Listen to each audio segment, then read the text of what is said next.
हर साल अश्विन माह की पूर्णिमा तिथि पर शरद पूर्णिमा का त्योहार मनाया जाता है।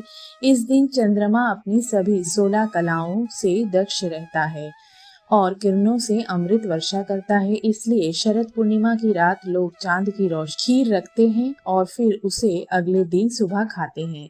इस खीर को अमृत के समान माना जाता है। कहते हैं कि शरद पूर्णिमा के दिन चंद्रमा की रोशनी में खीर रखकर खाने से इंसान का भाग्योदय होता है और रोग बीमारियों से मुक्ति मिलती है। इस साल आश्विन मास के शुक्ल पक्ष की पूर्णिमा शरद पूर्णिमा के रूप में मनाई जाती है। शरद पूर्णिमा को कोजागरी पूर्णिमा व्रत और रास पूर्णिमा भी कहा जाता है तथा कुछ क्षेत्रों में इस व्रत को कौमुदी व्रत भी कहा जाता है। शरद पूर्णिमा पर चंद्रमा व भगवान विष्णु का पूजन कर व्रत कथा पढ़ी जाती है। धर्म ग्रंथों के अनुसार इस दिन चंद्र अपनी 16 कलाओं से परिपूर्ण होते हैं।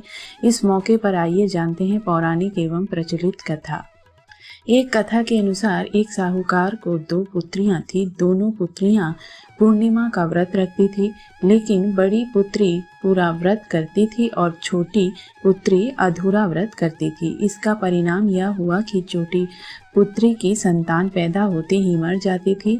उसने पंडितों से इसका कारण पूछा तो उन्होंने बताया कि तुम पूर्णिमा का अधूरा व्रत करती थी, जिसके कारण तुम्हारी संतान पैदा होते ही मर जाती है। पूर्णिमा का पूरा व्रत विधि पूर्वक करने से तुम्हारी संतान जीवित रह सकती है। उसने पंडितों की सलाह पर पूर्णिमा का पूरा व्रत विधि पूर्वक किया। बाद में उसे एक लड़का पैदा हुआ जो कुछ दिनों बाद ही फिर से मर गया।